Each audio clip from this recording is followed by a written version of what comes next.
Good morning. You're listening to the Some Saturday Show.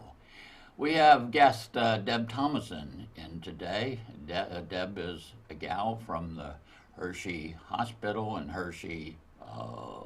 What section is that really? That's not the hospital. It's That's the Penn State College of Medicine. Penn State College of Medicine. It's somewhat confusing when 1975, Deb, people knocked at our door and said they were going to start a hospital.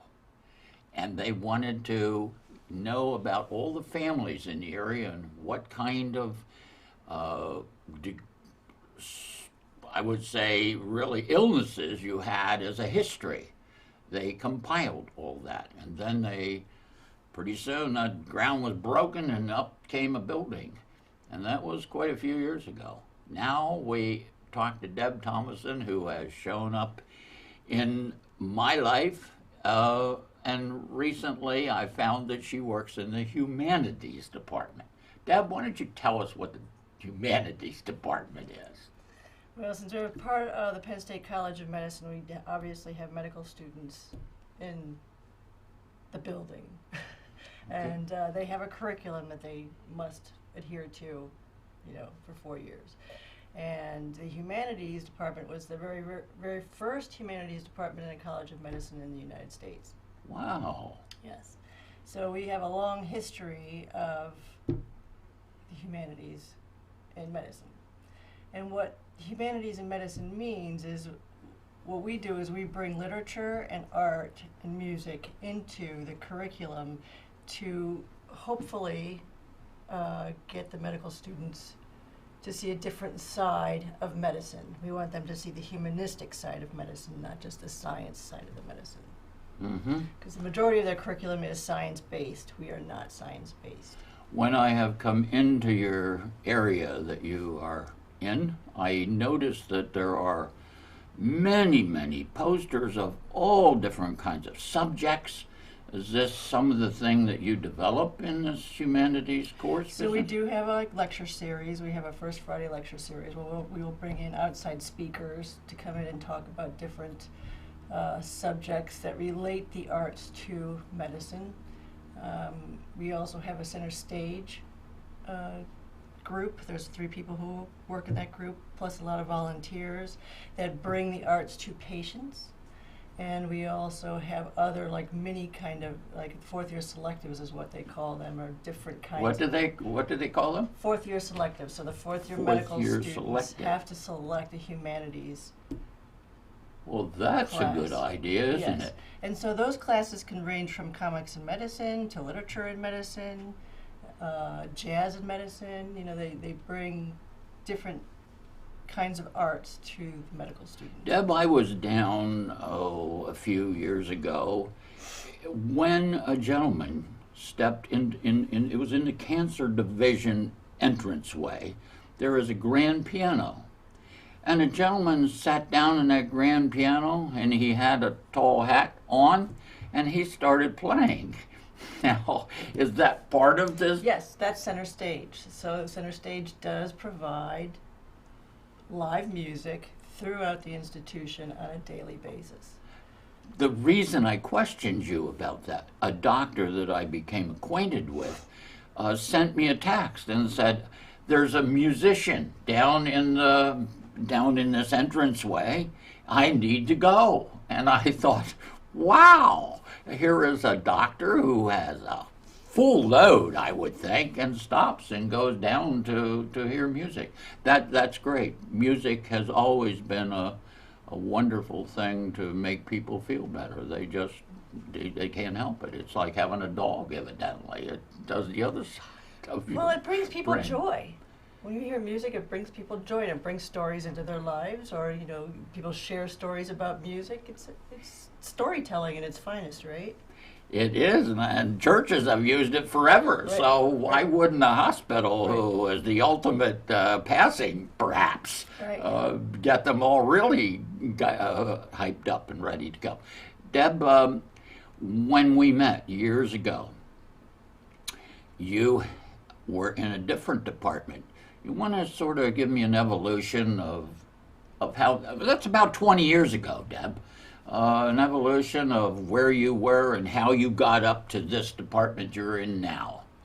Well, that was Creative Visual Resources, and that was a resource specific to the College of Medicine. So anybody who worked in the College of Medicine, we supported any of their creative projects, whether it be video, whether it be poster presentations, brochure development, journal development, anything like that. We would take care of that stuff for each individual department in the College of Medicine. As time went on, different managers changed, and we were eventually absorbed by the marketing department. So the graphic designers and photographers went to the marketing department on the hospital side. So they're still doing all this program, but in a different sense of, Right.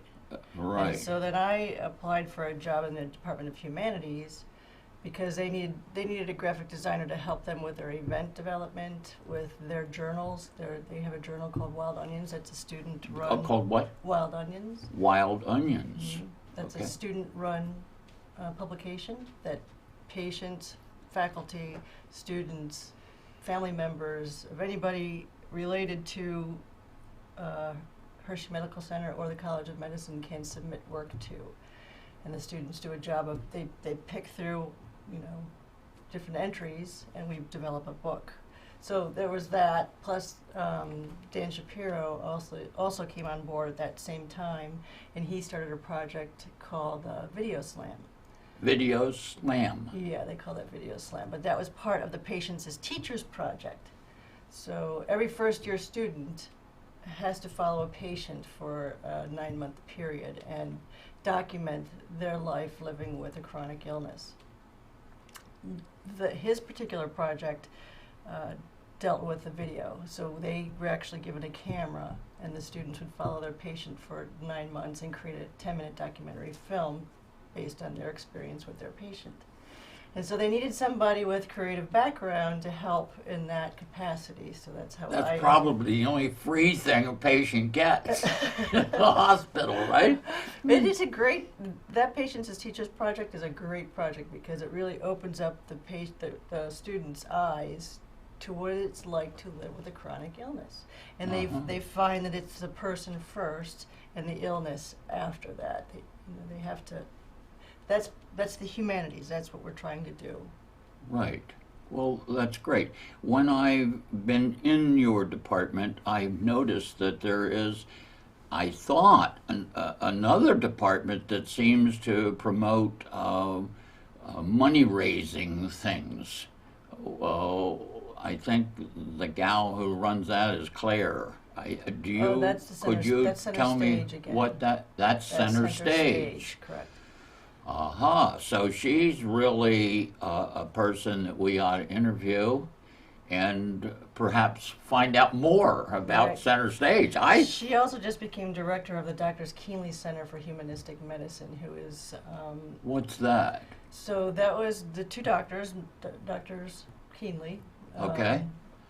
s- What is their donated purpose? money, donated What- money to the Department of Humanities to fund different humanistic kinds of projects, for the students.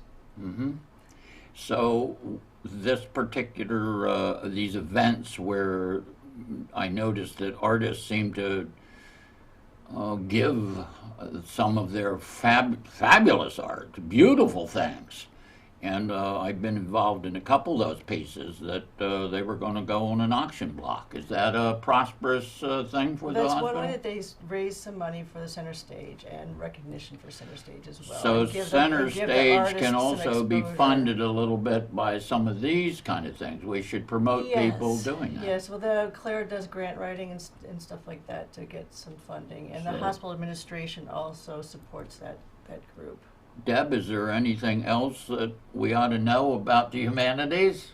It's a great department. It really That's is. a great department. Yes. People, we want to thank you for tuning in today for the Some Saturday Show. We've had Deb Thomason here talking to us about all the things that humanities has to do down at the Hershey Medical Center. I want to thank you for coming into our little world today. Thank you, Deb, for being here. Thanks for having me. We'll see you.